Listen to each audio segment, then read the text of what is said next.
मेरा कहना है, मैं हर कथा में लगभग ये बात रखती हूँ माता पिता से कि बेटा और बेटी समान है, केवल लिंग का अंतर है बस।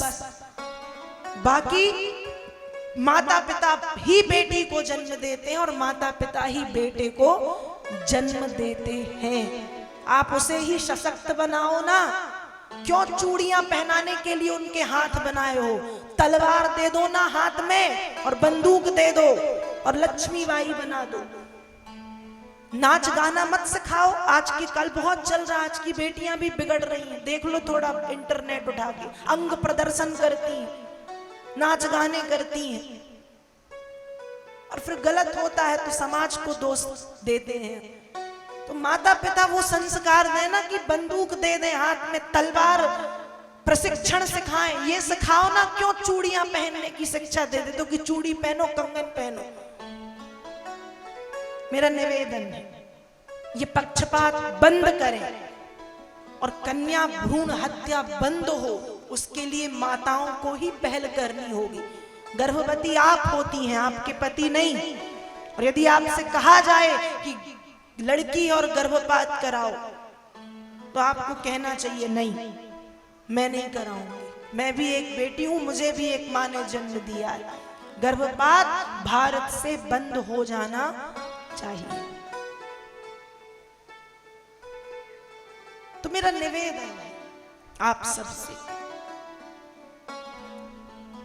जो लोग यहाँ हैं, जो माता पिता सुन रहे हैं, कि बेटे और बेटों में फर्क ना समझें, पक्षपात ना करें, भेदभाव ना करें, उन्हें पढ़ाएं, उन्हें शस्त्र की शिक्षा भी दें और शास्त्र की शिक्षा भी दें। दोनों जरूरी है, शस्त्र भी और शास्त्र भी, दोनों को पढ़ाएं।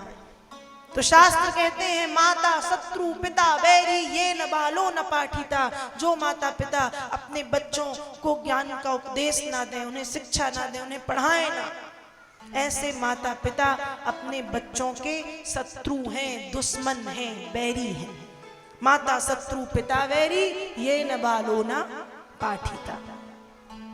दूसरी बात, अपने बच्चों को स्कूल कॉलेज भेजिए, आप अंग्रेज बना दीजिए, आप अंग्रेजी सिखाओ, लेकिन ये स्कूल और कॉलेज की शिक्षा आपके बच्चों को पेट भरना सिखा देगी, लेकिन जो जीवन जीने की कला है वो हमारा आध्यात्म ही सिखा सकता है। हमारी राम कथा ही सिखा सकती है, हमारी कृष्ण कथा ही सिखा सकती है।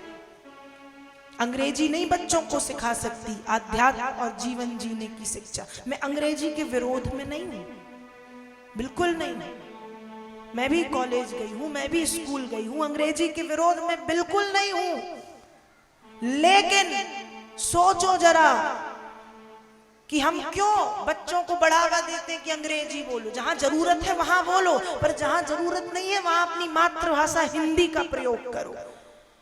क्योंकि विदेश में, जर्मनी में जाओ तो वहां अंग्रेजी नहीं, वहां लोग जर्मन बोलते हैं, इटली में इटालियन बोलते हैं, और डेनमार्क में डच बोलते हैं, एम्स्टर्डम में डच बोलते हैं, चीन में चाइनीज भाषा बोलते हैं, ब्रिटेन में इंग्लिश बोलते हैं क्योंकि वहां इंग्लिश बोली जाती है, जापान में जैपनीज बोली जाती, अंग्रेजी नहीं बोली जाती। एक भारत के ही लोग बहुत ज्यादा पढ़े लिखे हो गए हैं जो हिंदी छोड़ के अंग्रेजी बोलते हैं, और अंग्रेजी लोग बोलने वालों को पढ़ा लिखा समझते। गली गली अंग्रेजी सीख रहे हैं लोग, 15 दिन में सीख जाते हैं। संस्कृत सीख के बताओ तो जाने, जिंदगी निकल जाएगी पर सीख नहीं पाओगे। अंग्रेजी में मुश्किल से 3 या 4 हजार शब्द हैं, बस सिर्फ 3 या 4 हजार शब्द।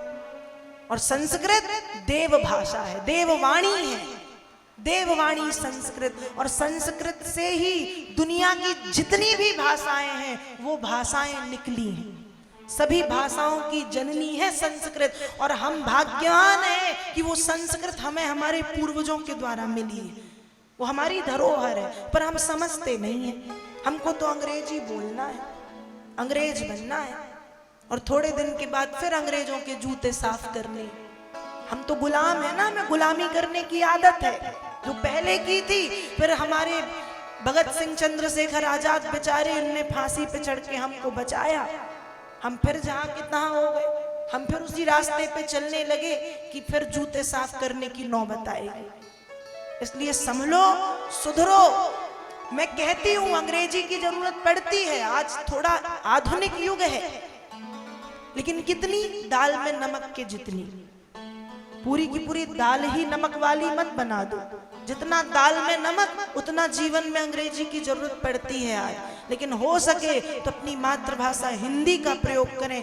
आज बच्चों को हम देखते हैं हिंदी की गिनती नहीं बनती, बच्चों से हिंदी की गिनती नहीं बनती। उनको नहीं पता 29 क्या होता है, उनको नहीं पता 39 कितना होता है, उनको नहीं पता 69, 59, 79 कितना होता है। हिंदी नहीं बनती। अंग्रेज मत बनो। अंग्रेज चले गए पर अंग्रेजी छोड़ गए, गुलामी ही तो कर रहे हैं हम, और क्या है। सनातनी हो, भारत में रहते हो, भारतीय संस्कृति को अपनाओ, सीखो, और अपने बच्चों में भी भारतीय संस्कृति डालो। और वो स्कूल में नहीं मिलेगी, वो माता पिता को घर में अपने बच्चों को संस्कार डालने पड़ेंगे। शास्त्र कहते हैं हमें निज धर्म पर चलना सिखाती रोज रामायण, हमें निज कर्म को करना सिखाती रोज रामायण।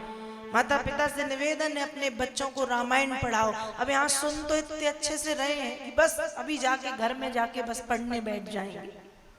करना किसी को नहीं है, मुझे पता है, मत करो, पर मैं भी बोलने से नहीं चूकूंगी, मैं भी बोलती रहूंगी, कभी तो अकल आएगी। कहते हैं ना, करत करत अभ्यास के जड़मति हो तो सुजान। कभी तो होगा वो कि जब माता पिता खुद बैठेंगे रामायण पढ़ने और बच्चों से भी कहेंगे कि पढ़ो। हम राम तो बनाना चाहते हैं, लेकिन राम बनने के लिए राम की बातें नहीं पढ़ाना चाहते। हम अपने बच्चों में चाहते हैं कि राम भरत शत्रुघ्न लक्ष्मण जैसा प्रेम रहे, लेकिन उनके बारे में बताना नहीं है तो कैसे रहेगा।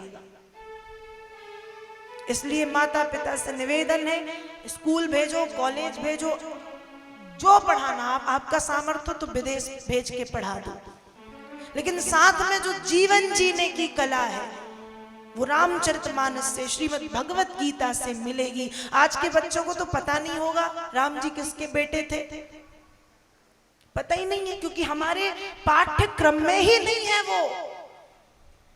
हमारे पाठ्यक्रम में अच्छी बातें नहीं है, उल्टी सीधी बातें हैं। हमारे पाठ्यक्रम में महाराणा प्रताप, हमारे पाठ्यक्रम में शिवाजी, छत्रपति शिवाजी की कहानियां नहीं मिलती। हमारे पाठ्यक्रम में अकबर, बाबर और कौन है वो, अलाउद्दीन खिलजी, जिन्होंने भारत की नाश की, भारत की न जाने कितनी कितनी लाखों बेटियों की इज्जत को लूट लिया, उनकी मिलता है हमको, उनका पाठ्यक्रम पढ़ने, चाहे वो यूपीएससी हो चाहे वो एनसीईआरटी हो, यही मिलता है। छत्रपति शिवाजी के विषय में नहीं बताया जाता, महाराणा प्रताप के विषय में नहीं बताया जाता, हल्दी घाटी का युद्ध नहीं बताया जाता। बताया जाएगा अलाउद्दीन खिलजी, मोहम्मद गजनबी, मोहम्मद गौरी, क्योंकि मैंने भी पढ़ा है इसलिए पता है यही है। अब क्या करोगे, पढ़ना तो पड़ेगा। यही भरा पड़ा है मुगल साम्राज्य, मुगल साम्राज्य। स्वराज्य भी था इस देश में, छत्रपति शिवाजी ने जिसकी स्थापना की थी। महाराणा प्रताप जैसा योद्धा भी था इस देश में, और न जाने कितने कितने, पर इस देश के कुछ जयचंद्र ने इस देश को बर्बाद कर दिया। एक वो पंक्ति आती है ना, जय चंदा रे जय चंदा, तूने देश को बर्बाद कर दिया। काशी बना बनारस, प्रयाग इलाहाबाद, अयोध्या को तो तूने फैजाबाद कर दिया। जय चंदा रे जय चंदा, तूने देश को बर्बाद कर दिया। बहुत से हैं जयचंद्र आज चले ही आ रहे हैं। वो तो धन्य है वो योगी जी, उत्तर प्रदेश में आ गए कि फैजाबाद को पुनः अयोध्या बना दिया, और बनारस को फिर से काशी बना दिया, अलीगढ़ को हरिगढ़ बना दिया, इलाहाबाद को प्रयागराज बना दिया, और पता नहीं क्या क्या बदलेंगे। भगवान करे वो ऐसे ही रहे, स्वस्थ प्रसन्न, और फिर से आए और फिर से बिल्कुल बदल दें सब। जरूरत है इस देश को उन लोगों की, जयचंद्र की जरूरत नहीं है। बहुत से जयचंद्र हैं, मैं नाम नहीं लूंगी, हैं अभी भी जिंदा हैं। एक तो था वो मर गया, लेकिन उसके जैसे अभी भी बहुत से हैं जो तुले हुए हैं इस देश को पाकिस्तान बनाने में, कि बन जाए ये देश पाकिस्तान। हिंदुस्तान हिंदुस्तान नहीं बन रहे, पाकिस्तान बन जाए। तो मेरा निवेदन है, खैर ये मैं दूसरे उस पे आ गई, मेरा माता पिता से केवल यही निवेदन है कि संस्कार डालें आप अपने बच्चों में, उन्हें स्कूल कॉलेज भेजें। और बच्चों से भी मेरा निवेदन है, जो बच्चे यहाँ पे बैठे हैं वो बहुत ज्यादा मॉडर्न ना बने, अंग्रेज ना बने, अपनी संस्कृति और अपने संस्कारों को अपनाएं, साथ ही साथ खुद पढ़ें, इस देश के प्राचीन भारत के इतिहास को पढ़ें, वैदिक काल के इतिहास को पढ़ें, जो बड़े हो गए हैं, जो पढ़ सकते हैं वो।